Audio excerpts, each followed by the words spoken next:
Welcome to the Mick, a Mook, and a Mike. Hosted by four-time Emmy-nominated producer Frank Bates. And retired New York City firefighter, 9/11 first responder, and Vietnam vet, Billy O'Connor. Today's guest.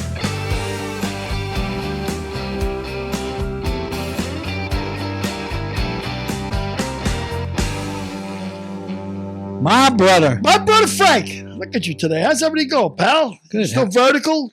Didn't read your name in your bitch? You Nope. shaved? All is good? Yep. Cash in the residual checks? All good? Yep. Actually, that's a good question. Get any residual checks this past month? Oh, well, we got to ask Anthony about that. Anthony Rich is our guest today. He's a director of Big Bang Theory and Night Court and a few others. He would be a good guy to talk about residuals. Me, I get UPM residuals like as $1.23. And what's UPM? Unit production manager. Oh, unit production. Yeah, something else. Something also I know nothing about. That's like, In addition to being a producer, which is something I know nothing about. Being a UPM is something I know nothing about also. that's like the residuals I get from Confessions of a Bronx Bookie from Amazon. They send me $6.60 every month. It's like clockwork. Wow, you're so lucky. It's a fortune I'm taking in there. But how did you do that? We don't get it on any of our books. We don't get any residual. Look at that. Hey, he's listening. He's listening in for every penny. Every penny. I figure every 4 months I get to buy a book of stamps. By the way, Yes.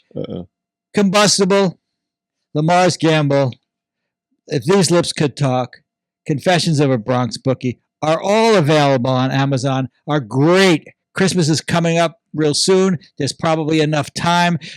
Can't believe we're promoting the book for the first time in about 6 months. Yeah. But it's real since Christmas of last year. Give the gift of reading. Give the gift of reading. Give the gift of reading. Hey, Frank, I got a question. Yes, sir, Derek.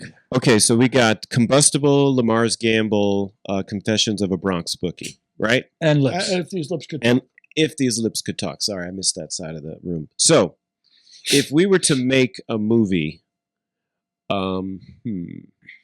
which one would be the lowest budget? the lowest budget. The lowest budget would have to be Lips, Lips. because Lamar's Gamble is a period piece. Okay. Combustible would have special effects and stunts up the ass. Right. So it would have to be If These Lips Could Talk. Okay, so secondary question. What would be the budget to make that movie, If These Lips Could Talk? And you used to be a UPM, and you're currently a producer. You've been an executive producer, so please don't dodge the question, sir. Yeah, I don't think we could make Lips, because Lips is a story about is a collection of stories. Okay, I think we would have to make 1 or 2 chapters got it. Okay, of Lips. okay. So then let's move. We couldn't do the Murphy Brown chapter. There's a lot of chapters we couldn't do. Right. So A lot of the book is your encounters with various celebrities. And Yeah. How would you, Yeah. Yeah. Well, it's interesting. Last night at Night Court, the security guard came up to me and he said, "I really liked your book," and I was, surprised that a security guard at Warner Brothers would read the book. And I said, "What'd you like the most?" He said, "I really liked the Polly O's chapter because I met a lot of these assholes." Yeah, for our listeners who haven't read Lips, Polio Mozzarella is a wise guy's term for like a real wannabe wise guy, a fake wise guy. He's a Polio Mozzarella, not like the real good mozzarella you get in the Italian delis, the Polio shit that's wrapped in plastic. By the way, speaking of delis, delis no longer carry liverwurst. Of course. And they're probably phasing out bologna also. Yeah, of They course. can't do Why that. would you? Do they call it Brunschweiger at least? No, they're phasing out all of that Yeah, stuff. of course they are. Why? Because Why? We want to know. because they're phasing you guys out. Well, that's true. You mean you don't eat bologna? No, I don't actually. Ever? Because No. it's processed food or Yeah. because it's bologna? I know I can't say ever. Like I'm not that type of person to never do something, but Yeah. no, I don't. I rarely. Liverwurst and onions? Yeah, well, on that's- rye bread with mustard? That's what we grew up on. Talk about being phased out. Last month I went to a Billy Joel concert. And when we got to the Intuit Dome, we had to have our pictures, we had to have our tickets on our phones. Yeah. Well, I don't know how to do that. and we had to have facial recognition That's to crazy. get in. That's crazy. And you can't spend money. You have to give them a credit card. So if you want to, once you get in the place, which took, first we had to get in the parking lot, which had facial recognition. You didn't drive, did you? Yes. Yes. We drove. Is this guy rich or not, Billy? Yes. So, oh, well, wait. Okay. How would you go? You couldn't Uber. Why? $68. Where could I? What are you talking about? $68. $68 would cost. So what? It's $68. It cost to park. So what the fuck is $68?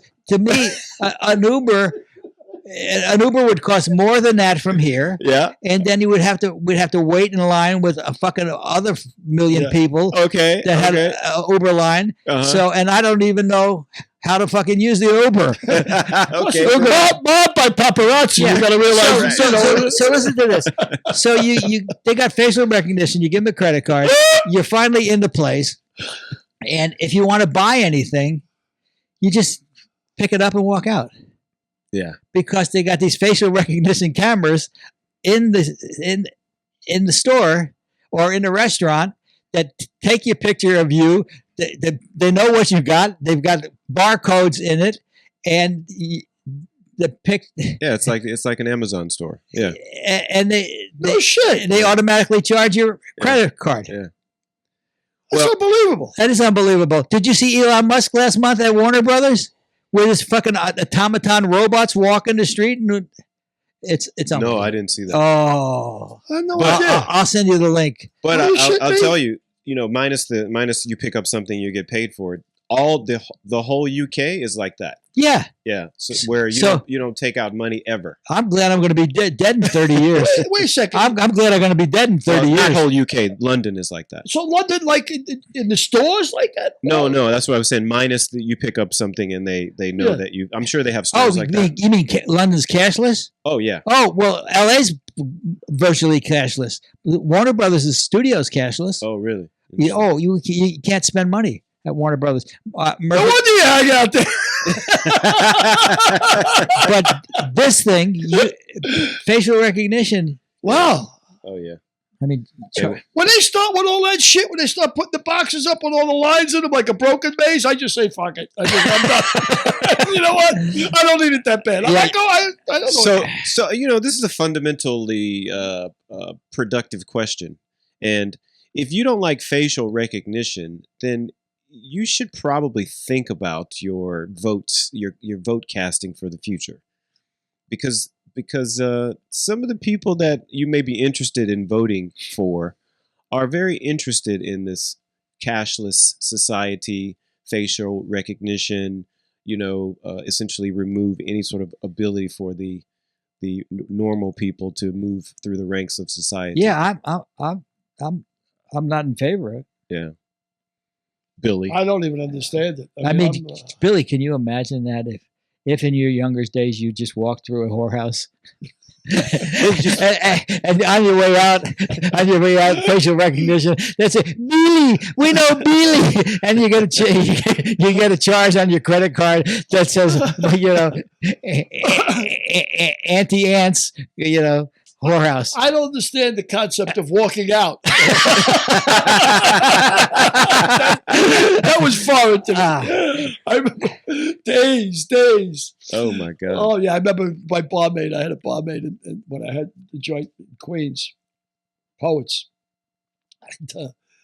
I'd go to this. There was, oddly enough, about a mile away from me, this place opened up, Madame Wong's, right? Madame Wong's, and it was a Korean whorehouse, right? But it was a spa, Yeah. spa, Korean spa. Foot massage. Yeah.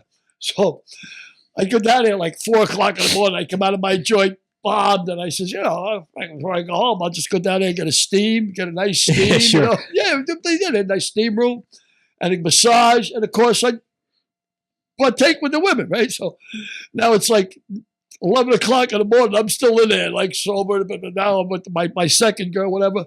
And I call the barmaid. Hey, this is Billy. Yeah, what's up, Bill? Go downstairs. And I got petty cash down there. There's $500 in petty cash. And have one of the guys drop it off down here. Where are you? Madame Wong. She goes, you're an animal. You're an animal. One night, I remember, I swear to God, God forgive me, about 10 o'clock in the morning, I was bombed when I came home. My wife was married at the time. It was like, I must have got home about 8 o'clock in the morning, destroyed. The phone rings at 10:30. Wakes me out of a deep sleep, and I'm still half drunk, and I pick up the phone. Yeah. Hello, is this Bill? I said, yeah.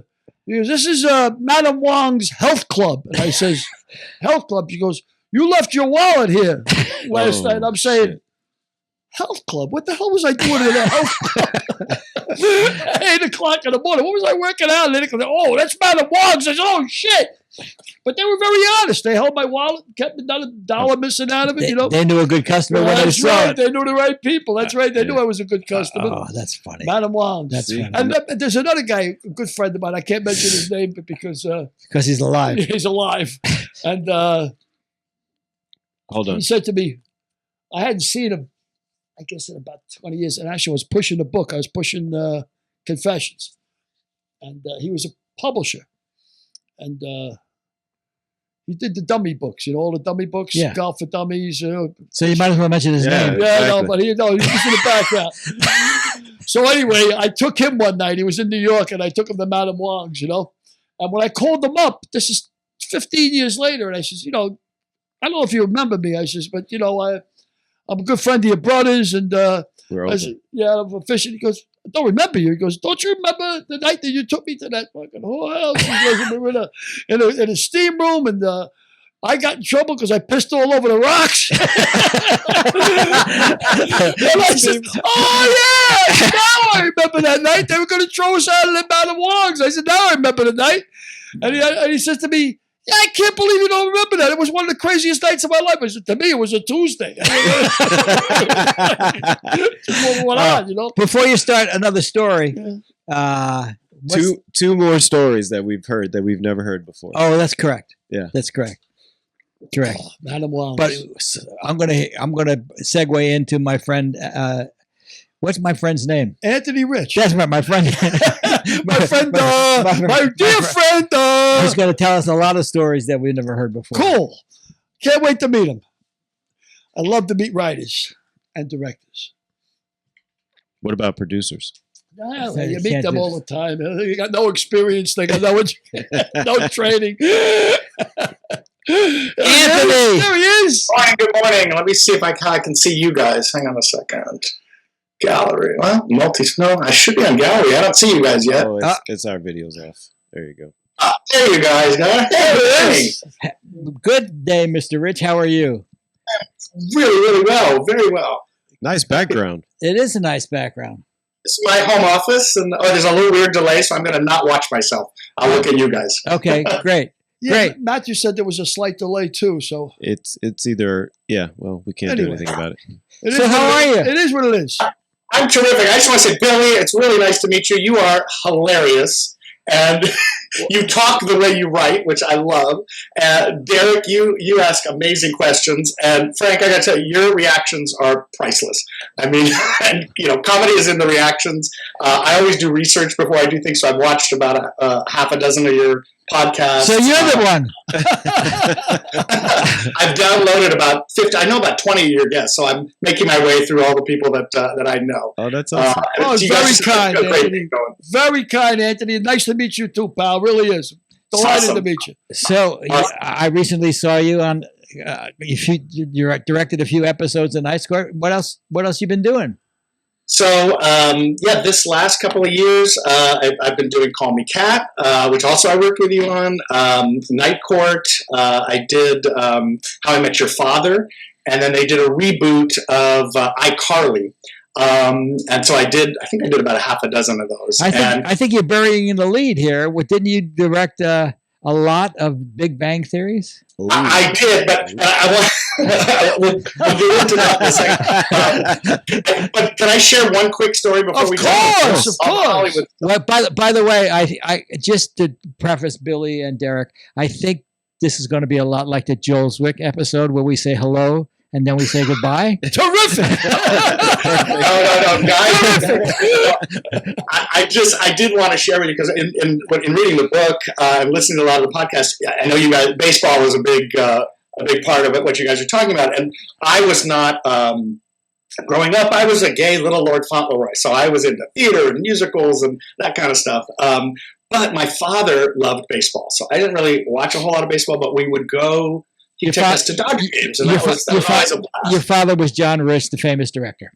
Correct. And we'll talk about him. My dad did All in the Family and the Dick Van Dyke Show and every 70s sitcom you can imagine. That's how I got into the business, following in his footsteps. But when I went to college, my first 2 years were at the University of Pennsylvania, which is the one Ivy League school that everyone forgets is an Ivy League school. And it was True. I was in Philadelphia, and it was 1986, and there was a big World Series between the Mets and the Red Sox. And I was going to New York, and I was on the Amtrak, and I went to the bar to get a beer, and I was a college student. So I said, how much is the beer? And the lady goes, $2 if you're a Mets fan, $3 if you're a Red Sox fan. She goes, what are you? And I looked at her and I said, I'm a Dodger fan. And I was some kind of insane moron. She didn't throw me off the train. All right, $2, whatever. That's hilarious. So 2 years later, I transferred back to UCLA. I knew I was going to work in television. I'm a native Angelino, so I had never seen snow falling out of the sky before. I did not know about winter. So I love Philadelphia's a great city. It just was not working for me. And I was just cold all the time. So I moved home, and this was 1988. And I've been to one World Series in my whole life. And it ended up being a super famous one. It's where Kirk Gibson hit the home run. And it was a grand slam, and he hit it right to the section that we were sitting in, which was the cheap seats. And I don't remember, it was left field, right field. But it was right to us, and you couldn't tell whether it was going to be out or whatever. And we only could tell that it was this monster home run, which they then, I think, won the game and won the whole series because the entire stadium just stood up. And no one left for hours. But anyway, those are my two baseball contributions that I can give to you guys. But That's great. that's about the extent of it. That's great. So Big Bang Theory. Oh my So Big Bang Theory was, so here's the deal. So I had started, I've been working as a first AD for probably, 15, 18 years. And my whole goal, I kept getting these shows that would get canceled. And my goal was, I just want to go to a Christmas party. And you have to be careful what you wish for, because two of the series went to Christmas parties, which also turned into the wrap party. And so, it was the same pattern all the time. It was, I get hired in August, and it worked all the time. I get hired in August, the show would get canceled usually by Thanksgiving, and then, there's no work. In those days, it was a very, network television was a very regimented system. The next set of work would be March, April for pilots, and then no work again until August. And so I just remember thinking, fuck, can I just get on a show that'll go? And I remember saying to my husband, I was like, I just want to be on one of those under-the-radar shows that no one's ever heard of, but that goes on forever, like Yes, Dear. And so he said, well, that's stupid. He's like, why don't you, if you're going to just dream about being on something, why don't you dream about being on something, a huge monster hit? And I said, well, no one ever gets those shows that, they're like, it's like rolling the dice.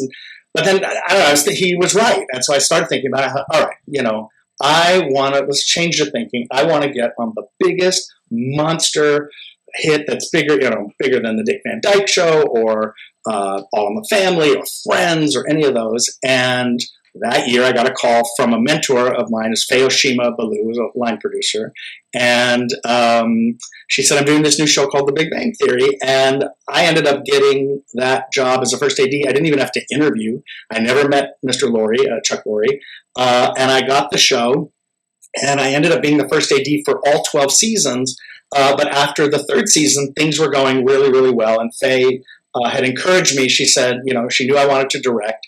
And she said, I think our house director, Mark Sandrowski, was doing pilots. She said, I think there's going to be an episode or two open at some point either this season or next season. And she said, let's put your name in the hat. And in my head, I thought, well, I'll plant the seed, thinking it was end of third season, thinking maybe in the fourth season I'll get to direct. And Faye went down the hall, talked to Chuck about me, and she called me back and she said, well, Chuck thinks it's a terrific idea. He said, you know what, the sooner the better, and you'll be directing episode 20 in 5 weeks. And I remember thinking, all these years and all the canceled shows, the quote easiest show I ever got, or easiest job I ever got, was directing The Big Bang Theory, and that was the very first thing I ever directed of anything. So that was back in 2010. That led to, I ended up doing 12 episodes of that because our house director, Mark, is amazing and was always in demand. So towards the end of the season, there would be openings. That led to, I didn't even ask for it. Chuck offered me an episode of Mom in the first 13 episodes. I directed 8 of those. And then I started booking out, and they were amazing. They let me kind of come and go. So I was able to first AD the first, all 12 years, and then leave when I wanted to and come back when, so they just made it really, really nice for me. And I ended up directing a ton of terrific shows, Two Broke Girls, Dr. Ken with Ken Jeong, Hot in Cleveland, so just on and on. So You got any good Ken Jeong stories? Yeah,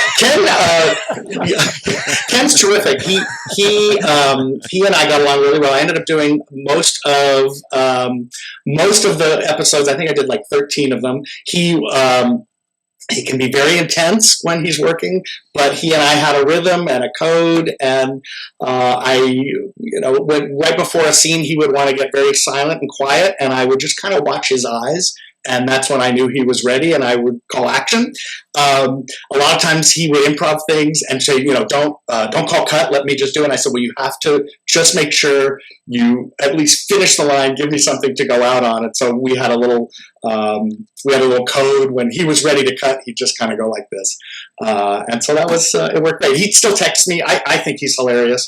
The show was a blast. It lasted 2 seasons. And I love what I do. So it's really just, it's just fun to be on these multicam sets, and I've been doing it since I was 17 years old. It was my first job for my father, which we'll talk about in a minute. But yeah, so that's my Big Bang story. So we'll come back to Night Court a little bit later in our episode. Sure. But at 17, you were a writer first, weren't you? Didn't you sell your first thing as a writer at 22 or something like that? I was at 22, but actually before that, when I was 17, I was in high school.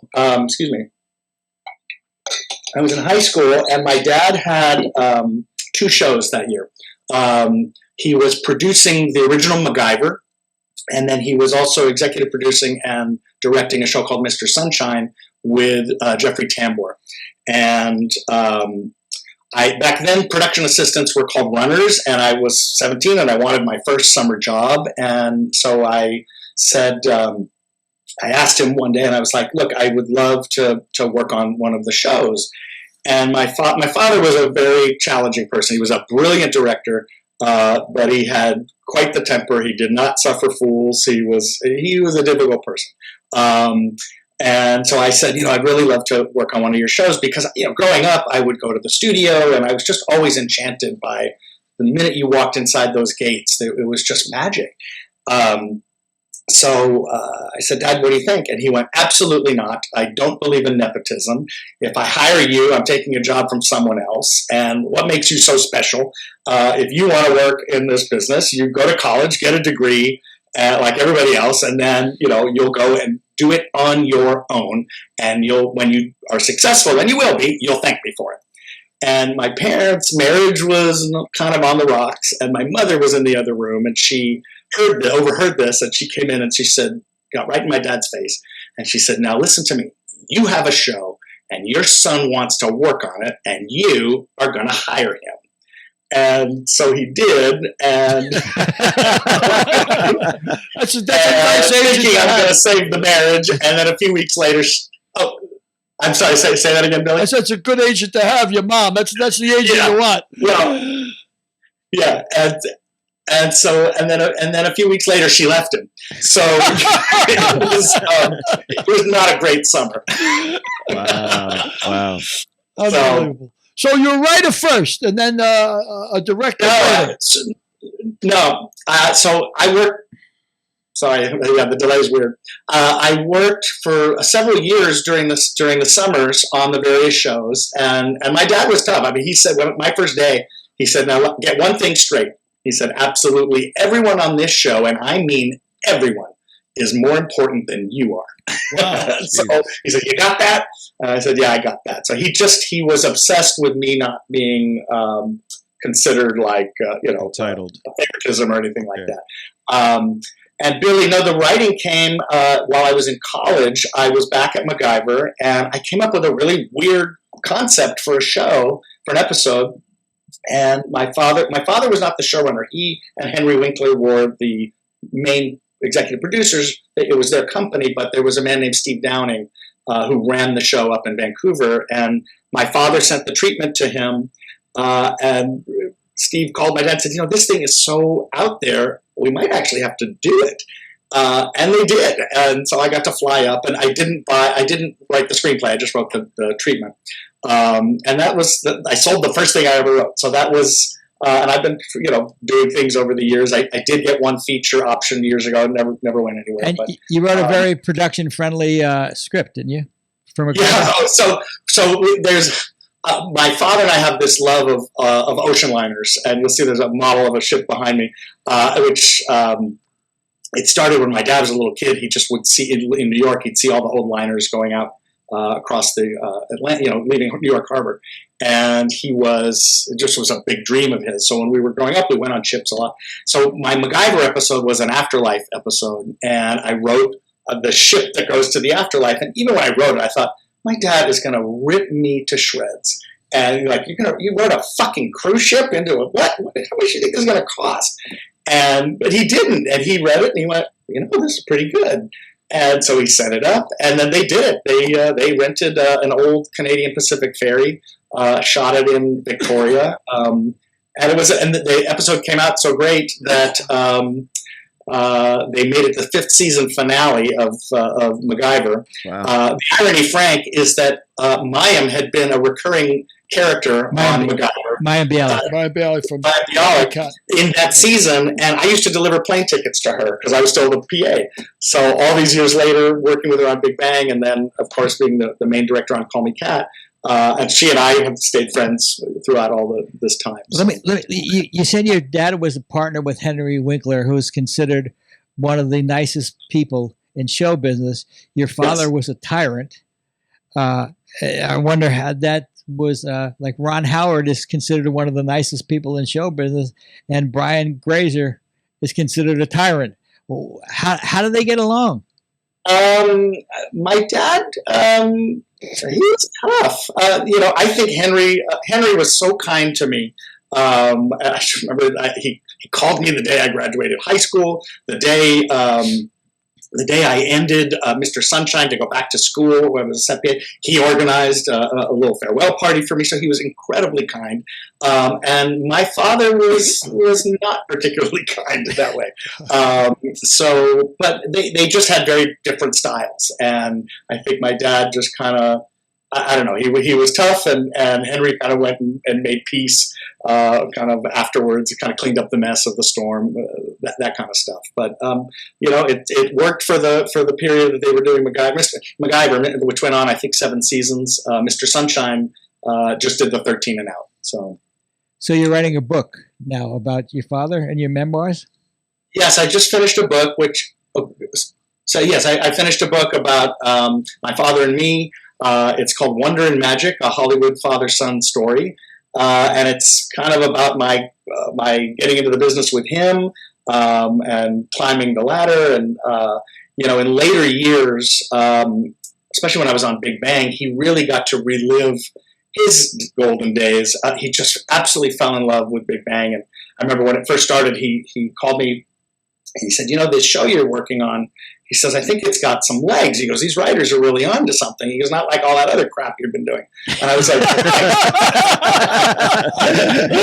and he says, I know it's not your fault. He goes, but stick with these people because it's, and I said, well, I plan to. And then he would, and by then, he was probably in his early 80s. And he would then call me up and he would this is second season. And he would say things like, he would talk about plot points, and then he would say, but the Penny's supposed to be the girl next door. They're making her too sexy. They have to change. And he says, you got to tell them to make them less sexy. I'm like, oh yeah, Dad. Okay, I'll get right on that. He said, well, I'll do it. He said, give me Laurie's number. And I'm like, that's a hard no. I said, I will not give you his phone number. And he goes, well, just tell them all they're all doing a great job. And he loved it. And he came the first time I directed. He actually was there. Got to come to the taping. Actually, my mother came. My husband was there, some friends. My dad, at that point, his knees were too bad. He couldn't get up into the audience. So they set him up with a quad. And a quad is where you look at all 4 cameras at once. So they set him off to the side. And in my father's day, he directed from a control booth. And in the old days, they used to, he would watch the 4 cameras, and then there's something called the line cut, which is basically a rough edit of what the show is going to look like. And in those days, the director would snap for the cameras to change. And Faye Oshima, our producer, came up to me in the middle of taping, and she said, I got to say, your father is so proud of you. And she said, and I'm watching him, and he was looking at the quad, but he was snapping when he knew the cut was going to change. And it was really sweet. And I was by that age, he had really calmed down quite a bit, and was very supportive. And it was just great to have him there.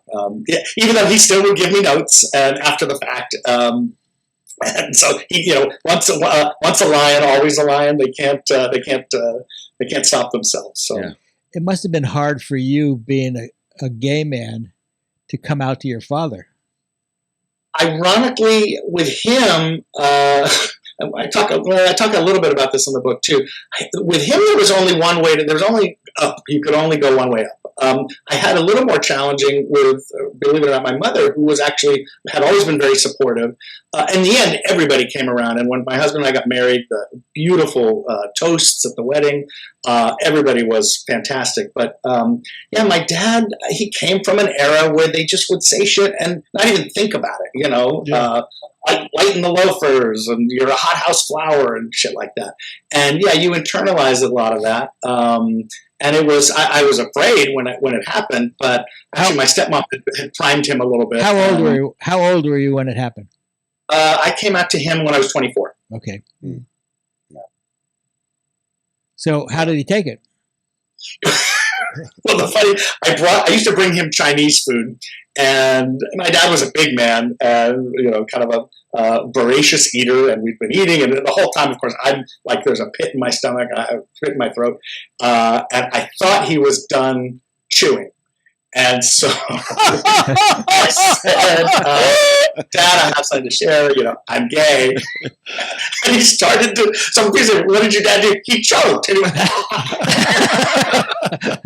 so, and you know what? And he ended up being amazing. And so I came out in around 90, I think I came out to him in 95. In 97, I did the AIDS ride, which I think they still do it. It's a fundraiser where you ride your bike from San Francisco to LA. And he and my stepmom gave me $1,000 towards it. My mom gave me $1,000 towards it. I raised way more than I needed to ride. And he just wrote a beautiful card and just said, I know this has been a difficult journey. And he said, I wish you strong legs. He says, because I know your heart's already up to the task. Wow. So, I still have that. I mean, you talk about coming full circle in a long way. And, I was not an athletic kid. The AIDS ride, that one, we ended at Beverly Hills High School, which is where I went to school. And all the riders would go down the football field. And I remember, wow, I just rode my bike from San Francisco to Los Angeles, and it took 7 days. And I looked up in the chin-up bar where I couldn't do one chin up when I was a freshman in high school. I thought, well, that's a pretty good achievement. That's pretty cool for a good cause. Too. That's That's great. pretty good stuff. That's a great story. Let me ask you a question. When I first met Frank, I had a book, Confessions of a Bronx Bookie, and I was giving it to Frank, and he read the book, and he said to me, "It's a good book, Billy. Now I want to ask you a question. Can you write about anything other than yourself?" Which was a really good question. I'm going to ask you the same. I mean, every time I've ever been told anything about writing, they say, write what you know, write what you know. And obviously, your first treatment there you did about on a boat. How do you get involved with writing about things that you don't know? I mean, how does that process work?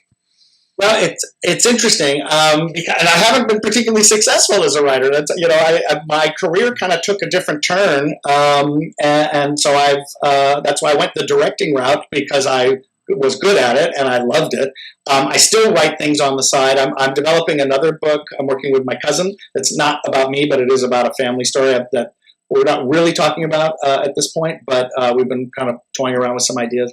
And then, sometimes even the MacGyver that I talked about, that I wrote about, he goes in a coma, and that came from a story that my grandmother was in a coma, and it started with she had a heart surgery, had a massive stroke, didn't come out of it, but she was alive, but didn't wake up. And I sat there, would go to the ICU and just sit there and think, what is happening in her mind right now? And so that's a little piece of life that I took and then extrapolated that into an afterlife episode. And then as far as other stories, it's a really good question, because right now I'm working so much that I've just completed this last memoir. Ask me after I finish the next couple of books, because I typically will write something and it's the kernel of something. I was telling Frank the other day at lunch, I love the writing process. I started the memoir that I just finished right after Big Bang, so about 4.5 years ago. And it also gives me something to do. We have these long breaks, and when the strike happened, or during the COVID break, the pandemic, it gives you something to kind of just get lost in. And I could spend a whole day on a paragraph. And then the next day, I love that, but file that. That's not going to work for the overall theme. You love that. So You love that. I'm just say again. You love that. You love I- writing a paragraph and then scrapping it the next day. Well, I don't love scrapping it, but if it's not good for the overall theme, you'll have to get rid of it. Wow. And you can use it somewhere later, so this process, Billy, is new for me. So, Wow. and it's something I'm just really enjoying. Frank, I talked to Dan Rubin at one point. I was sitting, I think it was season 2, when I went up to the office. Dan Rubin's the executive producer of Night Court.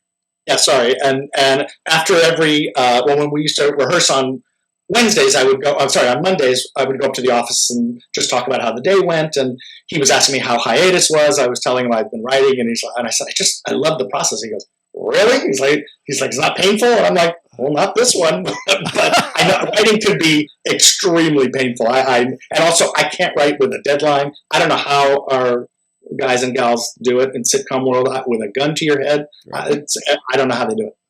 There's a great line. James Joyce supposedly was staring at a 6-word sentence for like 3 hours.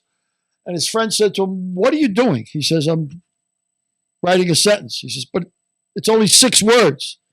He said, yeah, but are they the right 6 words? And that's pretty much the process. Editing. I get that you can write a paragraph and spend 4 hours on a paragraph. I love editing. I think that's the best part of writing. But also, I want to say that as far as your writing is concerned, you may not be commercially successful, but you're a successful writer because, Billy and I have written 3 books together. They're really fucking good books. And I don't care what anybody says. I don't either. They're as good as, a bestseller. And they didn't have the money to make them a bestseller. We didn't have the publicity to make them a bestseller. And, I really think the best book that's ever been written, nobody's seen it, because somebody there has written a book that's as good as Gone with the Wind, and nobody's ever seen it. Yeah, that happens all the time. So Tell us about your dad. The book you're writing about Hang your on, dad. I'm sorry. hang on, Billy. I just want to answer that because I just finished If These Lips Could Talk, and I concur. It's a fabulous book. I really enjoyed it. it's And really when the least the best of the three. I Go got ahead. the other ones on my list as well. But when in terms of for me as a writer, like I had attempted to be a screenwriter. And, Wait. I don't think you're done complimenting the book. By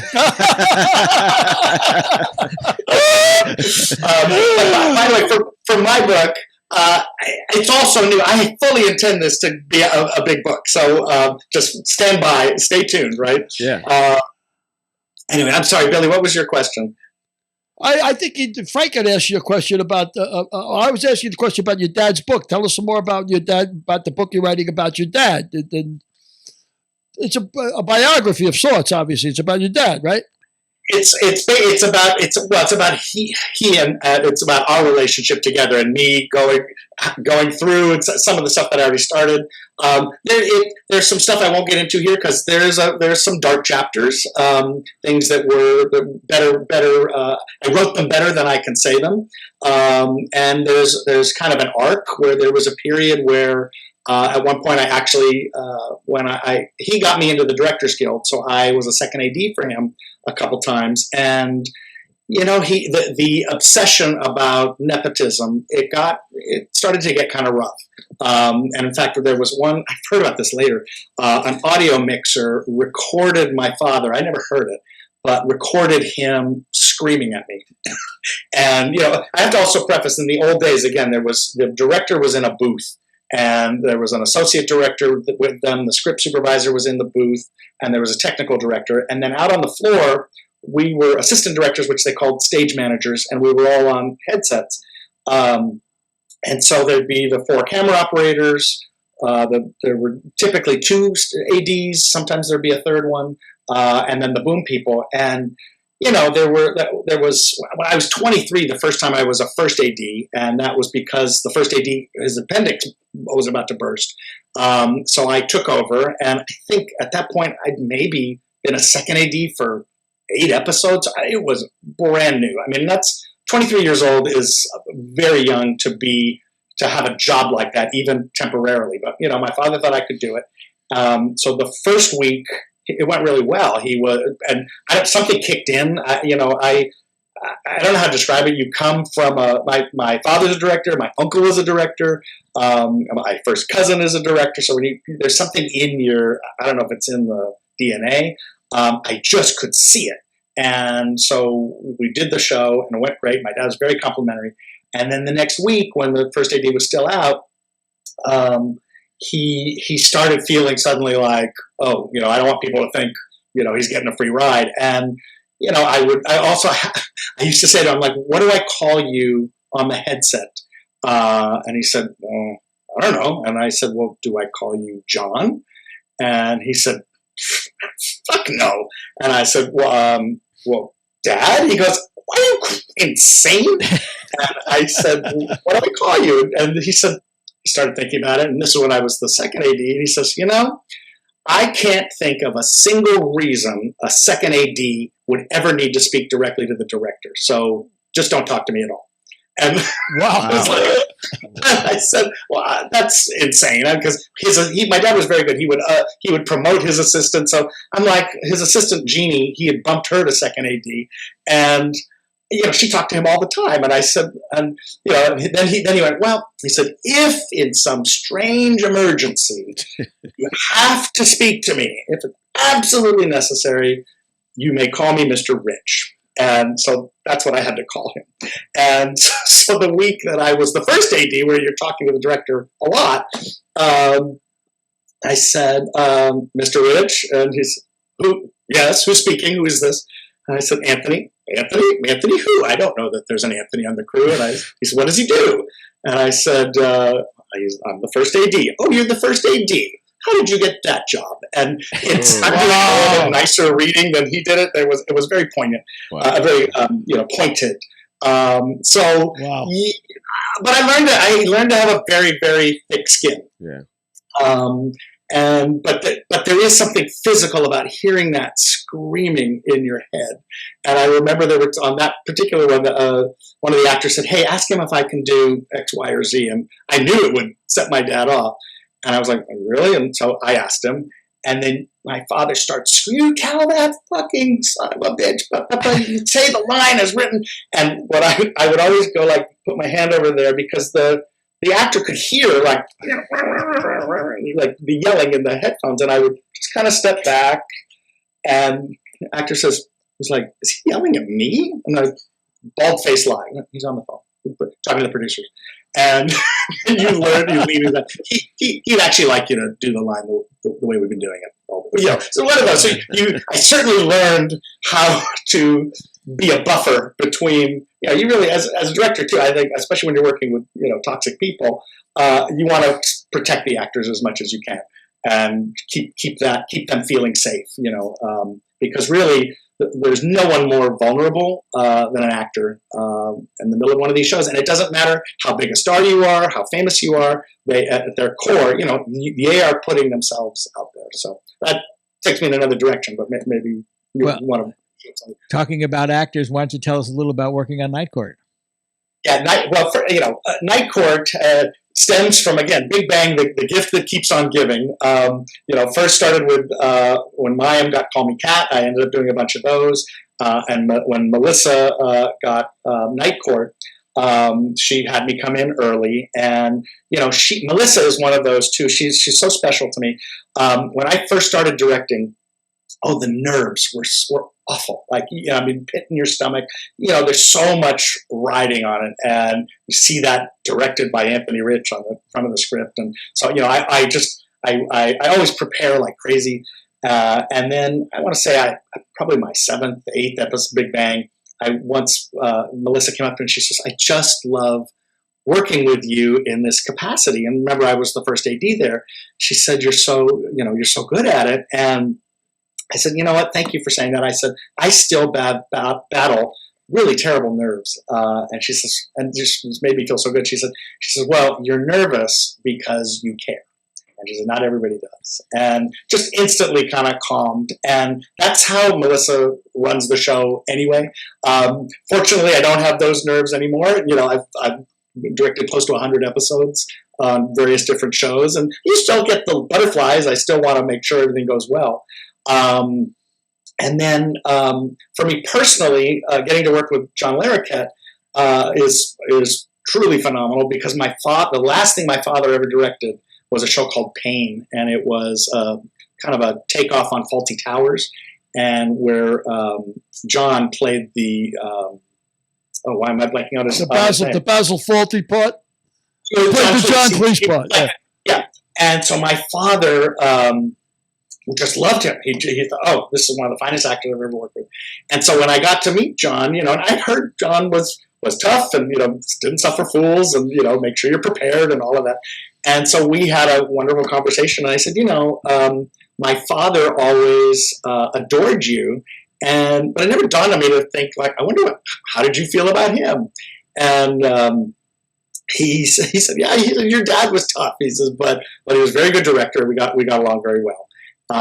And John is just it's like on Big Bang. I got to work with Bob Newhart, and just watching Bob Newhart rehearse a scene was like being front row, in a comedy masterclass. And it's the same as with Larroquette. You just watch him, and I try to have a light touch. I typically when I start a scene for staging, I will give everybody start marks. And I will have plotted out where I think crosses should be but I never tell the actors that. And so really kind of a light touch. And another big reason for that is, I want to see what the actor's instincts are. And they may solve issues and problems that I've been sweating and like, how do I get them to the other side of the room? When is the motivation to do that? And so that's how I've been kind of working on Night Court. And on all the shows that I do, but it's really when you get those scenes with John and Melissa, Lakrita, oh my God, she's incredible, and now Wendy Malick has come joined the show, and I directed Wendy on Hot in Cleveland, so that was a fun reunion. It's just a pleasure to be at. Niambi used to come over to Big Bang all the time when he was on Mike and Molly, so I knew him a little bit socially. I'd never gotten a chance to direct him, and his instincts too are just amazing. So it's a privilege. I love every time I go to that show. I just love it. You directed a show at McCarthy's, kind of a short-lived show. A good friend of mine that I was a fireman with in the Bronx with Jack McGee, and Jack was on that show. And I remember when I saw the name, I said, "Yeah, Jack was on that show for a while." Yeah, he was of course, Rescue Me was his claim to fame on TV. But nice guy. He's one of the ones of your podcast that I've downloaded because I know, because I knew him. That was a terrific show. I only did one. They had mainly the house director, but I got in there because I knew Mike Sikowitz, who was the executive producer. And I had worked with Laurie Metcalf on, I had worked with her when she was on Big Bang. I don't think I had directed one of her episodes at that point.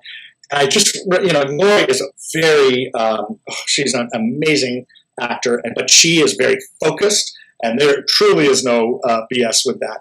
And I just remember at the curtain call, we all came out, and she did our bow, and then she turned to me, and she barely kind of said, it was very pleasant, but we didn't really talk much during the week. And she said, "Anthony, you did a great job." And I went, "Oh, you realized I was here, right?" So you just don't know what you bring to the show. For me, I want to try and bring an energy that's fun and upbeat, and mainly you want them to feel safe, And again, I go back to that. I've worked when I was doing Hot in Cleveland. I did a scene, it's a big scene with all the cast was in it, tons of guest cast, tons of extras. And Betty White kept going up on her line. And every time she'd do it, she'd look towards, she had a stand-in who kind of took care of her and would read lines with her. And she'd just look up and she'd look out and she'd go, "Nurse!" And so we finished the first take, and they had the sliders there. So everyone's, once the scene is over, they're kind of behind the sliders. And before I went to Suzanne Martin to get notes, I wanted to go and just connect with Betty, and I come around the corner, and Valerie Bertinelli is kind of comforting her, and you could tell Betty was upset. Now, Betty was 94 years old at this point, and a legend, right? But you could tell she was upset with herself, and so I got right next to her, and I said, "Betty," I said, "this is not a play." I said, "I put you in that spot for a reason." She was in a single. I said, "I can do your scene. I can do it line by line." I said, "I don't want you to worry about it." I said, "That's number one." I said, "But number two, those people out there," and I pointed to the audience, I said, "they love you." I said, "They are eating up every moment of this." I said, "So please do not feel bad." And she just went, "Oh, thank you for saying that." And later I just thought, it's just remarkable to me that an icon, would still feel like that. Yeah. And when I was directing Mom, we had Linda Lavin on, and my father had been a consultant on Alice, never credited, but he got a nice deal. We still get some checks from it. And so when she came in, I said, "Miss Lavin, I'm Anthony Rich. I'm John Rich's son." She goes, "I know exactly who you are." She said, "Your father saved my life." And we had this wonderful connection. It was an amazing episode of Mom. And she came up to me right before the first run-through, and she said, "I still get nervous before every run-through." And a Tony winner, Emmy winner, I'm sure. So it just shows you how vulnerable, if you're really doing it right, how vulnerable you have to be. And so as a director, lesser extent the first AD, my job is to also make them feel safe so that they can bring out the amazing stuff that's inside, So do you have a favorite Night Court story? And I'm going to follow it up to ask a favorite Big Bang Theory. Also, going to be the follow-up story. Okay, yeah, no, I love it. Well, I'm glad it worked out this way. I said I joke. Frank, can I talk about something that hasn't aired yet or not? Should I wait? Sure. No, talk about it. Okay, so I have a new rule because on Call Me Kat, we did an episode with a baby, and I don't know, working with babies is such a fucking challenge. You get them for the tiniest little bit, and then you see the minute they start to cry, you're done. And so anytime there's a show with a baby, And I'm going to just interject because with a real baby, a young baby, they can be for under the lights for 20 minutes, and that's Correct. and that's the max. Wow. Wow. But they make $20,000, Billy, so it's good. yeah. And they support their family. Makes me want to go out and make one. And so we had this tough episode on Call Me Cat with the baby, but you know what? The baby, we had twins or maybe it was triplets, I don't remember. And we ended up getting a really good baby and Mayim had to hold it. And this one called for the baby facing out. So now to Night Court, Frank, I think it was my first one back this season. I don't remember the order, but so we had an episode with the baby, and thank God bless Dan Rubin and all the writers. They really helped us that in terms of facing the baby, like the baby didn't have to face out. So then you could use a fake baby. So you just had to be very specific about when we wanted to see the real baby, and it's just a lot of work goes into it. And even still, you just never. It's a baby, so you just don't know what kind of reaction you're going to get, if they're going to cry, if they're going to laugh, if it's going to, ruin the take or whatnot. And so we had that sub-story or a story. And in the second story, we had an entire circus in the courtroom with jugglers and a unicycler who kept falling down inexplicably. It was not supposed to be funny. Stilt walkers, a pie throwing, all in one episode. So when we were done, I ended up cutting together amazing. But I have a new rule. I'm like, you can either have babies or a full circus, but not both at the same time. It's like the Marx Brothers room in the train, right? Everybody's in there at one time. Yeah. And you have a favorite story from Big Bang Theory? God, there are so. Pick one.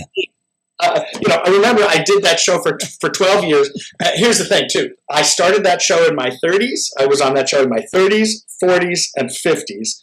And it was 12 years, and we realized if you had started in the first grade, by the end of the series, you would have graduated high school. Wow. So our theme of our rap party was prom, and we had prom rings, and we took prom pictures. I'm trying to. I have so many Big Bang stories. I should have thought about this in advance. Who's the best actor? I will. I'll tell you my favorite Big Bang story. Okay, at least from directing. So my second episode ever. Was the gang goes. It was the first one that Mayim and Melissa were in that I directed, because my very first one just had the main cast, the original main cast in season 3. So this was season 4. It was called A Love Car Displacement. One of the funniest scripts I've read, and deceptively simple. There were 4 or 5 scenes in a car. There's not a whole lot of blocking, and then there was this panel that they had written. Based on a panel of scientists. Steve Malala had sent me a link. He said, "This is what we're basing this on." And so it was basically the main 7 just sitting at a table, all facing out, and they start to have this argument back and forth. And there's all these things going on behind the scenes, and who's been in what bed, and the different hotel rooms. And it was a moment, again, it was my second episode directing anything. And so, my heart was in my throat the entire time.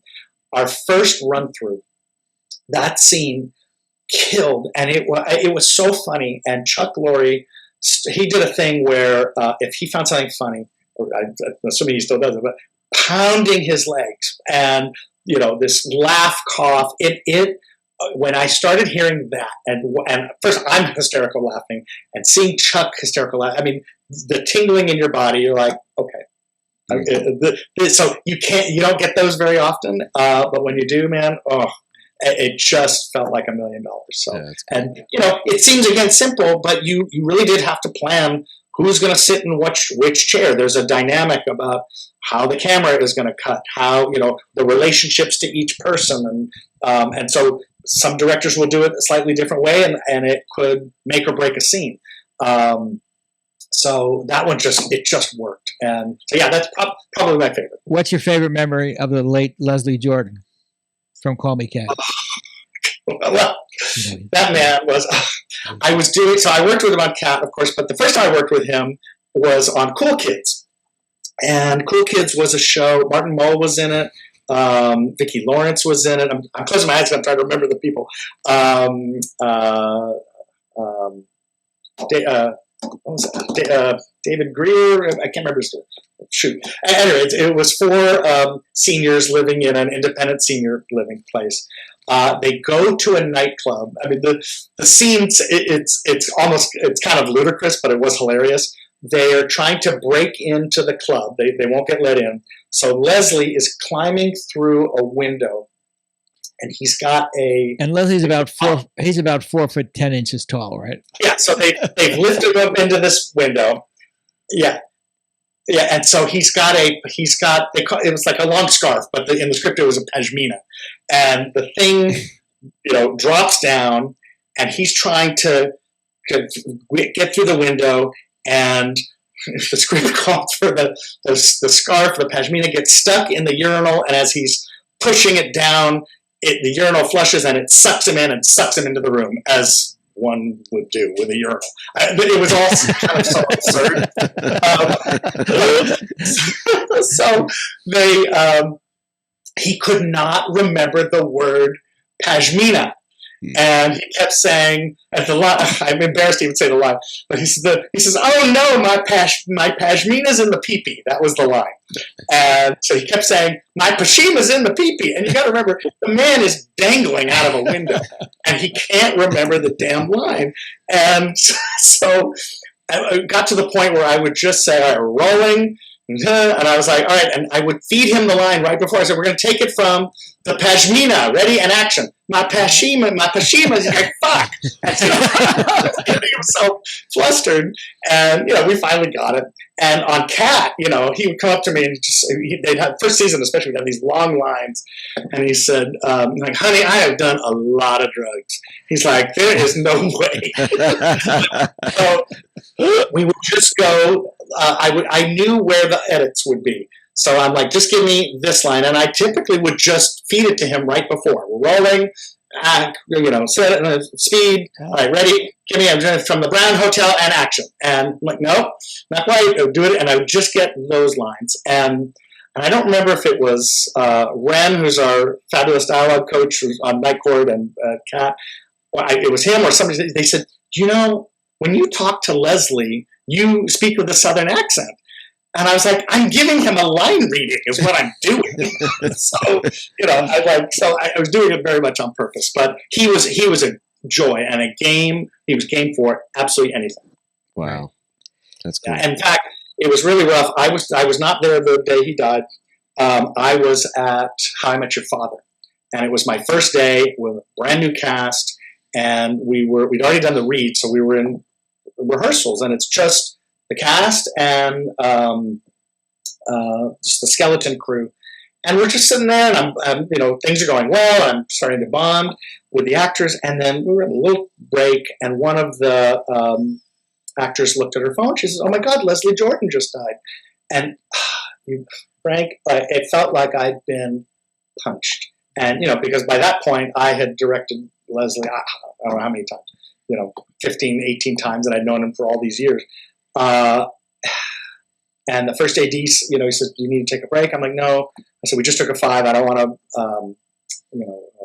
make things behind." And then I just feel the tears. I said, "Just give me 3 minutes." So I ran off stage, and my dad used to have a lesson, and he would say, he's like, "When you're working, you leave your shit at the gate."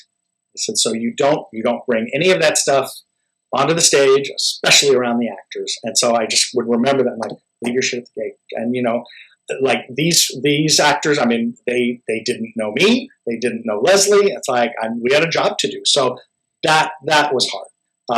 My third episode of Big Bang, my father was in the hospital. And over the weekend, I was doing camera shots. Gay Linville, our associate director, came to the hospital where we did them together. And they put him in the ICU, and I did not know whether he was going to make it. But we woke up Monday morning, and I got in the shower. It was pre-shoot day, and I thought, how am I going to get through this day? And you just say, leave your shit at the gate. And I turned my phone off, got through the 2 days. My dad survived, lasted another 4 or 5 months.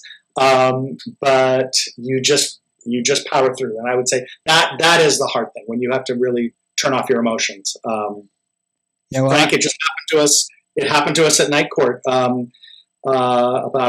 whenever, I think it was my second or third episode back in August. Our just amazing prop master from Big Bang, Scott London, passed in his sleep, and I went to Danny. There's several people from on Night Court that were on Big Bang, and I saw Danny, our craft service guy, and I said, Danny, I said, it was my last Night Court for a while.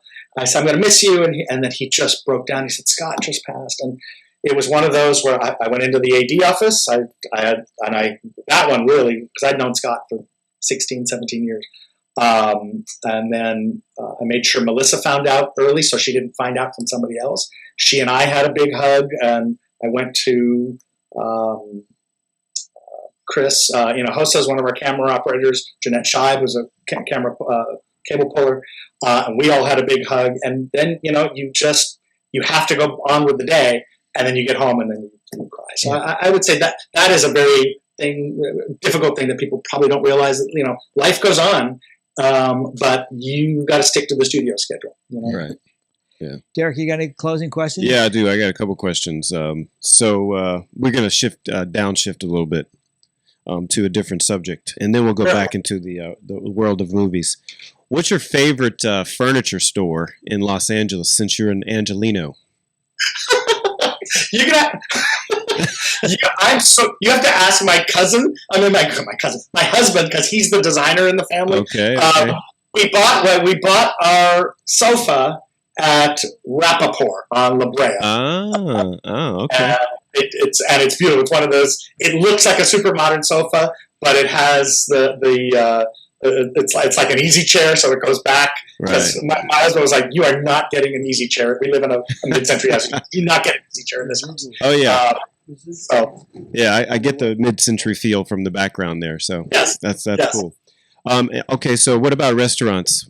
What's your favorite restaurant? And so like your favorite restaurant, but also one that you frequent and would recommend. You're asking this because he's a gay man. I think this is very stereotypical. No, well, why am I asking the question then, sir? Well, I mean, you've never asked a person ever.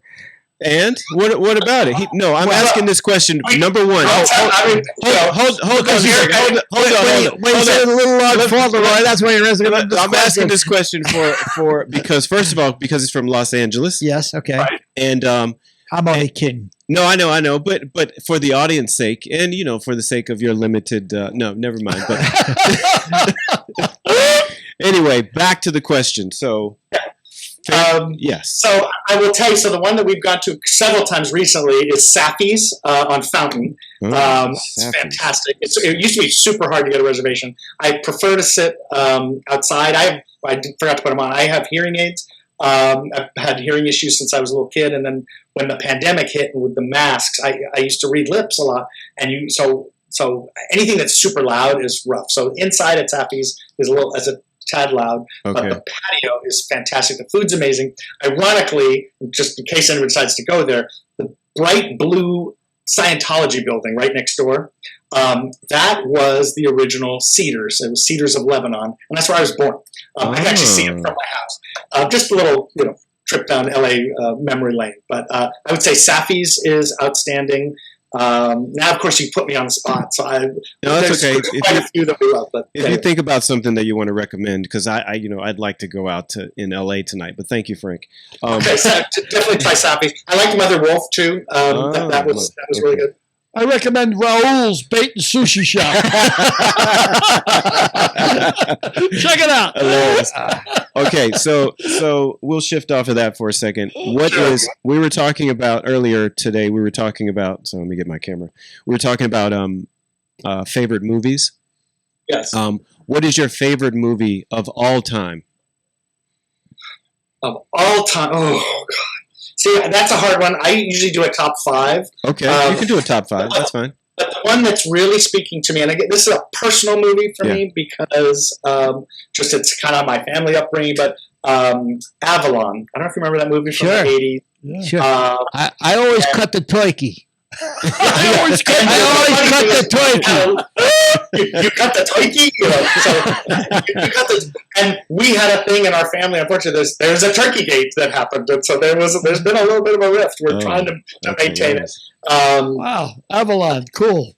Avalon is Have you ever fabulous. seen it? I saw it, but years and years ago. I got to check it out again. I've never seen it. Give us a top 5 list. Okay, give me a top 5 list, real quick. Derek, this is only because you asked about restaurants, Okay. and this is going to be a little esoteric. There's again way back when, a movie called Babette's Feast, Ooh. and I remember it's that. Danish. And it's a woman who she had been a star chef in Paris. She moves to this like windswept village in Denmark, and her desire is to cook the one last great meal, and it's just an artistically just beautiful, beautiful movie. I know I said I'm not a baseball person, but I thought Field of Dreams was just a spectacular movie as well. Really? Well, there's a little something deeper in that, because that could be your relationship with your father. Oh, of course, Yeah. that's exactly what it is. That's exactly what it is. Look at Perceptive there. That guy, Perceptive this there, guy. Frankie boy. That's why he's the producer. Very Oh, perceptive. Frank knows. Frank gets it. Frank gets it. Well, two people in this room aren't so sure. Don't stroke his ego, please. Frankie knows. Two Frankie people in knows. this room aren't so sure. I'm so sorry. I didn't understand any of what just got said, but I'm sure it was funny because I see you laughing. Oh, that's so weird. The sound is odd today, I guess. That's 3 movies. That's 3. Yeah. That's pretty Shit. Okay, you're going to make me do all 5. unusual, too. Yeah. Very, very unusual. I'm just trying to think of some of the recent ones. Oh, man. Can I just leave it at those top Yes, three? yeah, without a I doubt. don't want to. Let it I'll lie. think of it later, Derek, and I'll email you. Let it lie. Along with the restaurants. And then the other question, which is along the same lines, is favorite TV show of all time, if possible. Oh. And if it's hot, go ahead. Of all time, well, I will tell, because we played a game like this on Big Bang where we had we fill out all these things, favorite TV shows. I still come back to it. It fucking makes me laugh every single time. Is The Comeback it's Michael Patrick King, and what's her name from Friends? Fuck, I can't remember. It's so bad. The Comeback. Wow, I've never seen this. Phoebe It's from oh yeah, it's an HBO show, isn't it? Oh, this is, HBO. oh yes, yeah. Oh my God, that's funny. Lance Barber plays a writer in it, and I got to direct. The one episode Lance was in. He was a bully on Big Bang before he became the dad on Young Sheldon. He's amazing. That show just cracks me up. So yeah, probably for comedy, that would be my number one. We're watching Heartstopper right now. I don't know that that's at the top, but that's current, and I just think it's magnificent. And I also just recently, we just watched the Netflix Ripley. Directorially, that show is so beautifully done, and all the way around. I think that was just fantastic. But I'm gonna end with Comeback. That's my favorite one. I dig it. Okay, great. Really? I tell you, you just mentioned Ripley. I thought that was better than the movie, the original movie, The Talented Mr. Ripley. I thought Ripley was done better. Well, very, very different. Yes, totally different. We loved it. And at first we were like, ugh, the black and white, but what about Italy? Like, you want to see all that gorgeous, the water and all that. Yeah. But it ended up being it was phenomenal. It was Really just well great. done.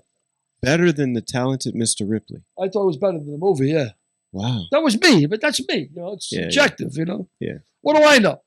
Oh, I got a quick question, and then Yes, sir. delightful guest, man. Pleasure to meet you. Pleasure to know you. Legit.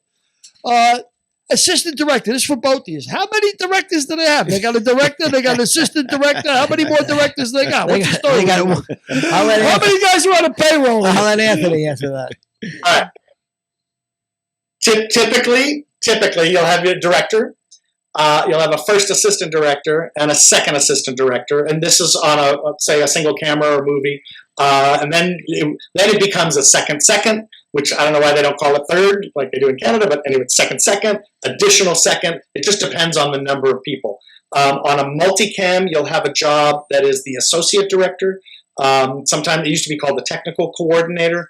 That person, he or she will deal fundamentally with the cameras, making sure that you've got all the coverage you need. And especially when you're on a show, something like a Night Court where you have multiple directors, the associate director is going to help protect the vision of the show and make sure that the shots, look similar from week to week. So on a normal sitcom, when I was first starting out, you'd have the director, associate director. I would be the first AD. I'd have a key second AD. And 2 days a week, if we had a lot of extras, I would get a second to help with crowds. Now, Big Bang got to a point where we had a full-time first AD, a full-time second AD, a full-time second AD, and then our set PA would step up as an additional AD for like 3 days a week, plus the associate director. And I remember Susie Greenberg was a wonderful producer who did How I Met Your Mother, How I Did Your Father. And I remember we were doing a pilot, and she said, Anthony, I don't understand how on Big Bang you can justify having 5 full-time assistant directors. And I said, I know. I said, believe it or not, we use all of them. She goes, no universe can you justify that. And I'm like, but we're all busy. So I don't know if that helps, Billy. Yeah, no, I'm just curious. It's also the union, like Anthony said, the camera coordinator used to be called a camera coordinator. Now she's called an associate director because she's in the Directors Guild. So, although Frank, they were still in the DGA before. It was technical coordinator was film and associate director was tape. But the job has morphed a little. And like the stage manager was the first AD. So they differentiated between tape and film, but there was no difference in their job responsibilities. Correct. I'll ask this question for Billy. How does and Derek and I were talking about it also. How do residuals work? Very well, thanks to Big Bang. I bet. We're living off of those, which really helps supplement. There's some kind of formula that I think for network you get a little under 50%. Maybe it's a third of the original run, and then there's a certain number. You get a third of what you were paid, or you get a third of scale. Third of scale. Okay. Although nowadays it's all scale anyway, but yeah, it's about a third. And that's for everybody, scale? No, that's for directors. Directors, okay. That's directors. Okay. And so scale now is $30,000. You receive $10,000. The first. No, I receive. Yeah, it's a little more. I receive about 13. I'm sorry. Yeah, Frank, come on. Wait a second. Let me ask you both the question. So it's scale. So if you're a director of any show, that's the fee. That's it. It's like a union deal. What? The one director doesn't get paid more than another? Well, they can. If we used to do that, but not anymore. We just pay scale. But scale's $32,000 for 5 days of work. Yeah, I'm not knocking the money. I mean, I'd be at first online with my hand up. But what I'm saying is, it's just like being you get $30 an hour. You're a truck driver. This is it. That's what scale is. That's what you get. $32,000 a week for directing 5 days of a show. That's what you get. That's what our deal was on Night Court. So people that used to make $50,000 and $60,000 an episode, they don't work on Night Court because they can't. They're fucking overpaid. Yeah. Get me honest, the 14th AD. I'm one of those that I used to get more, but I'm like, well, there's no shows. I'm coming back. It ain't bad though. Yeah, but Billy, you have to remember, you may only work 3 weeks out of the year, 5 weeks out of the year. So you gotta, it seems a lot. You gotta stretch that. Yeah, he could have a hell of he'd have a hell of a problem stretching $150,000 for 5 weeks. I can handle it. I can deal with it. So I will tell you. I'll tell you a fun Big Bang story. I don't know if you have the time. Yeah. Sure. Yeah. So there was an episode where some burglars break in to the apartment, and so steal a bunch of stuff. And then there's a later scene where Sheldon is watching a film noir movie on his phone, and so there's this the movie's going on, and there's a guy saying there's a lady saying or a guy says it's quiet out there, maybe a little too quiet. And there's this little back and forth, and actually, Frank, you could talk to Mona Garcha about this. Mona's one of our executive producers at Night Court, because she was at Big Bang at this point. They had recorded, and Mona was an actress. Mona did an amazing job. She recorded this voiceover with one of the PAs, and we played it, and like she was great, but the guy wasn't. And so Mark Zandrowski, our director, said, "Hey, Anthony, will you and Nikki go up to the Bay?" Nikki was my second AD. Nikki Laurie was actually Chuck's daughter. Go up to the Bay and just record something that we can play for run-throughs. So we record this little movie, and on whatever, Wednesday afternoon. Come Friday afternoon, Faye Oshima, the producer, goes in with audition tapes for actors to play this part. And Chuck and Bill Prady, they're like, "Well, why are we listening to that? What have we been hearing all week?" And Faye said, "Oh no, that's Anthony and Nikki. They were just filling in." And they were like, "Well, that's great. Just use that." And so Nikki and I are both in SAG, both in Screen Actors, so we did it. And I think the initial payment was $780 or something like that. And I think I've made about $10,000 in residuals just off the little voice in the machine. So That's great. Unbelievable. Yeah. Billy, you're in the wrong profession, sir. Oh, I mean, whatever profession I'm in is the wrong one. That's for sure. there's a lot of downtime though. I am in a profession. I don't know. Well, in closing, I want to ask you one more thing. Sure. You got a blue chair in the room, blue theme going on today. I tend to be blue. What went through your mind when you picked out the clear glasses? Because when we had lunch Thursday, you were wearing blue glass frames. Oh, I'll tell you why. These are my computer glasses. These are my computer glasses. My blue glasses are progressives. Oh, okay. And so, and already I'm looking in the wrong place. I keep looking at the monitor. So I apologies. I'm going to be looking all over the place when you see this thing. No. But yes, I picked this because I can see you guys better. And I just have to add one thing to Billy. It's a personal thing about firefighting. Do you mind if I take? No, not at all. Thank you. So Billy, my mom passed away 10 years ago. Very sudden, and it was just awful. We had a family home in Ojai, a beautiful property in Upper Ojai, and in 2017 we were one of the first victims of the Thomas Fire. And I have to say, after she passed, the house, there was a main house, and there was a little cottage house, and then a little tiny apartment. And when my mom passed, we couldn't really afford to keep it, so we were, doing vacation rentals. The main house burned to the ground. And the strange thing about fire, it's like the one neighbor burned to the ground, the other neighbor looked like Hawaii. Nothing touched. On our property, the little cottage was fine, but the main house burned down.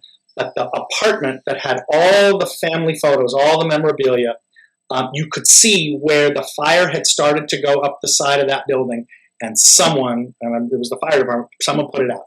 And we just sold that property, and I'm going through boxes now of things that I can't even imagine what it would have been like had we lost, irreplaceable items. And so I don't know who the person was. I don't, it was such that fire came so fast, but somebody came on that property. So every time, I hear about firefighters, I meet firefighters, you guys, Derek, or I've heard you call Billy a hero. Frank, I know you guys are truly heroes. And I just want to say thank you. No, it's very, really, very kind. Very kind, Anthony. Thank you very much. The brothers would be glad to hear that. I really appreciate it. Thank you. Well, it's amazing. It's amazing what you do. Yeah, it sure is. It sure is. Well, Anthony, thank you so much for being on the podcast. You've been a delightful guest. Great to meet you, man. Really nice to meet you. Thanks so much for coming on. Really, really cool. Likewise. Frank, I hope to see you soon. Derek, if I think of more restaurants, I'll send them. And as Billy would say, I'll see you on the set. That's good. Oh, good. Take care. Take care. Bye. It's Nice very, man. very, very nice of him to call out the firefighters. But I'll tell you a quick anecdote, real quick. I was overhauling. After a fire's out, you got to overhaul. In other words, you got to pull all the ceilings, make sure there's no, anything to recatch, right? And we had a bad job. Well, we call it a good job. And a four bedrooms were burnt out in a big apartment in H-type. Anyway, throwing stuff out the window. What we do is you don't want to pour water all over the apartment. You've already saturated. The water's going down 7 floors into everybody else's apartment. You're trying to avoid water. So what you're doing is when you overhaul anything that still might be burning, we throw out the window into the courtyard, They got a guy down there with a garden hose, a fireman with a garden hose, just putting out the stuff so we're not pouring more water, right? Okay. So I'm throwing stuff out the window, and everything's pitch black, charcoal. You got a mask on because you're getting a lot of gas. Just throwing stuff out the window. Hey, O'Connor! Guy yells down from the yard. I said, yeah, you just threw somebody's arm out the window. It was smoldering. I said, throw it back up. That's me. I said, throw it back up. You didn't tell that story to the fireman, did you? Nice to be a hero. You Right? didn't tell that story to the fireman, did you? Another time, I think I was on a job about 2 weeks, right? I was a probie on a job about 2 weeks. And we had a fire in a jewelry store, right? So lieutenant says, O'Connor, take out that window. So I take the hook and I smash this giant pane glass window. Everything breaks where all the jewelry is and everything. And the chief says to the lieutenant, hey, Lieutenant, he didn't have to break that window. The lieutenant says, oh, O'Connor, put it back. He said, yeah, throw the guy's arm out the window. Yeah, I was a real star. I know that's 3 stories today we've never heard before. So Every now and then. Oh, well, that's crazy. I mean, I forget we're still on the air. I'm glad we got that story on the air. Yeah. Oh, that's great. Oh, Well, Mr. Hero, some hero, huh? thank you for your service. Thank you for your service in the fire department. Thank you for your service in And Vietnam. thank you for your service, too. Thank you for boy. my service, 45 years on the stage, eating free food. And thank you for your service. Thanks for driving everybody around. Thank you. We'll see. Not everybody. We'll see you next week. All right. Thanks for looking at, folks. Appreciate it.